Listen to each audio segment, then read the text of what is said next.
നമസ്കാരം. പരീക്ഷ എഴുതി റാങ്ക് വാങ്ങിയാലൊന്നും ജോലി കിട്ടണം എന്നില്ല.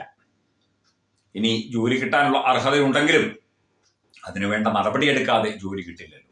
പക്ഷേ പിൻവാതിൽ നിയമനത്തിന് അങ്ങനെ ഒരു മാനദണ്ഡവുമില്ല. 2020-21 കാലഘട്ടത്തിൽ രണ്ടാം പിണറായി സർക്കാർ, അതായത് ഒന്നാം പിണറായി സർക്കാരിന്റെ അവസാന കാലം, യൂണിവേഴ്സിറ്റികളിൽ മറ്റ് മേഖലകളിലുമായി എത്ര പേരെ സ്ഥിരപ്പെടുത്തി എന്നുള്ള കണക്ക് ഇന്നും അവ്യക്തം.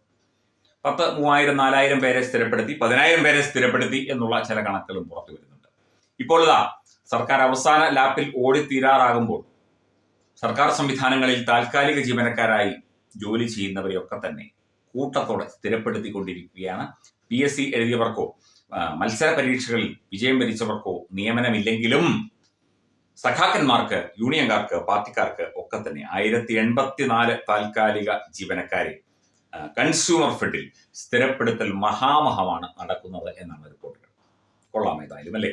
നല്ല സർക്കാർ സംവിധാനം, യുവാക്കൾക്ക്, ജനങ്ങൾക്കൊക്കെ തന്നെ എല്ലാവിധ ആനുകൂല്യങ്ങളും കൊടുക്കുന്ന, അർഹതയ്ക്ക് അംഗീകാരം കൊടുക്കുന്ന സർക്കാർ എന്ന് 1000 വട്ടം MP ഗോവിന്ദനും പിണറായി വിജയനും പറയുന്നു. പക്ഷേ കിട്ടുന്നത് മുഴുവൻ സഖാക്കൾക്കാണ് എന്ന് മാത്രം.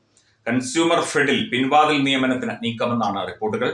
സഹകരണ സെക്രട്ടറിയുടെയും നിയമ വകുപ്പിന്റെയും എതിർപ്പ് മറികടന്ന് 1084 താൽക്കാലിക ജീവനക്കാരെ സ്ഥിരപ്പെടുത്താൻ എല്ലാ നീക്കങ്ങളും നടന്നു കഴിഞ്ഞു. നിയമ വകുപ്പിന്റെയൊക്കെ തന്നെ അനുമതി തള്ളിയിട്ടുണ്ട്. അതുപോലെ തന്നെ എതിർപ്പിനിടയിലും കൺസ്യൂമർ ഫെഡ് ഭരണസമിതി ഈ തീരുമാനവുമായി മുന്നോട്ട് പോവുകയാണ്. ഇടതുപക്ഷ ഭരണസമിതിയാണ്.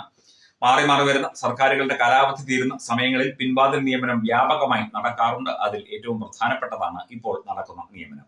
10 വർഷത്തിലധികമായി ജോലി ചെയ്യുന്നു എന്ന കാരണം മുൻനിർത്തിയാണ് ജീവനക്കാരെ സ്ഥിരപ്പെടുത്തുന്നത്. രണ്ടാം പിണറായി സർക്കാരിന്റെ കാലാവധി തീരാൻ ഏതാനും ദിവസം മാത്രം ബാക്കി നിൽക്കെ ഇതിനോടകം പല സർക്കാർ സ്ഥാപനങ്ങളിൽ നിന്നും ഇത്തരം സ്ഥിര നിയമന നീക്കം നടക്കുന്നുണ്ട്. സമാനമായ രീതിയിലാണ് ഇപ്പോൾ കൺസ്യൂമർ ഫെഡിലും ഈ നീക്കം നടക്കുന്നത്. സ്ഥാപനം തന്നെ തകർന്നു പോകുന്ന അവസ്ഥയുണ്ടാകുമെന്നും വലിയ നഷ്ടത്തിലേക്ക് പോകുമെന്നും സഹകരണ സെക്രട്ടറി നേരത്തെ ഉത്തരവിറക്കിയിരുന്നു. അതിനെയൊക്കെ തന്നെ തട്ടിമാറ്റിക്കൊണ്ടാണ് കോടിക്കണക്കിന് രൂപ ബാധ്യത വരുന്ന രീതിയിൽ ഇവർക്കെല്ലാവിധ ആനുകൂല്യങ്ങളുമായിട്ട് 1084 ജീവനക്കാരെ സ്ഥിരപ്പെടുത്തുന്നത്. മന്ത്രിസഭാ യോഗത്തിന്റെ പരിഗണനയിലേക്ക് നിയമനം വരികയാണ്. സർക്കാർ അന്തിമമായി എത്ര പേർക്ക് നിയമനം നൽകുമെന്ന് വ്യക്തമായിട്ടില്ല. 1017 പേരാണ് താൽക്കാലിക അടിസ്ഥാനത്തിൽ ഇപ്പോൾ ജോലി ചെയ്യുന്നത്. ഇതുമായി ബന്ധപ്പെട്ട ട്രേഡ് യൂണിയൻ നേതാക്കളുടെ യോഗവും ഒക്കെ തന്നെ മന്ത്രി VN വാസവൻ, സഹകരണ മന്ത്രി, വിളിച്ചു ചേർത്തിട്ടുണ്ട്. എന്തൊക്കെയായാലും ഇവരെയൊക്കെ തന്നെ സ്ഥിരപ്പെടുത്താൻ തീരുമാനമെടുത്തു കഴിഞ്ഞു. ഇതിപ്പോൾ 1-2 ദിവസം നമ്മൾ വാർത്ത ചെയ്യും, അല്ലെങ്കിൽ ഏതെങ്കിലും ഒരു മാധ്യമം വാർത്ത നൽകും, ചർച്ച ചെയ്യും. അത് കഴിയുമ്പോൾ പിന്നെ നമ്മൾ ഇതിനെക്കുറിച്ച് ചിന്തിക്കുക പോലുമില്ല. ആ നിയമനം അങ്ങ് അംഗീകരിക്കുകയും ചെയ്യും. ബാധ്യത ആർക്ക്? ജനങ്ങൾക്ക്. എന്തെങ്കിലും പൊതുമേഖലാ സ്ഥാപനമാണെങ്കിൽ കൂടി ആ സ്ഥാപനത്തിനും ജനങ്ങൾക്കും മാത്രം ബാധ്യത. അപ്പൊ പിന്നെ ഈ ഇങ്ങനത്തെ എഴുത്തു പരീക്ഷയും അഭിമുഖവും ഒക്കെ, മത്സര പരീക്ഷകളും ഒക്കെ നടത്തുന്ന ആ ഈ ഒരു പ്രഹസനം എന്തിനാണ്? ജനങ്ങളെ ഇങ്ങനെ പറ്റിക്കാനും വഞ്ചിക്കാനുമായിട്ട് സർക്കാർ സംവിധാനങ്ങൾ ജനങ്ങളുടെ കണ്ണിൽ പൊടിയിടാനായി മിനക്കെട്ടിറങ്ങിക്കഴിഞ്ഞാൽ പാവപ്പെട്ട കേരള ജനത എന്തു ചെയ്യും? വളരെ ഗുരുതരാവസ്ഥയിലാണ് നമ്മൾ. ഇത്രയും വലിയ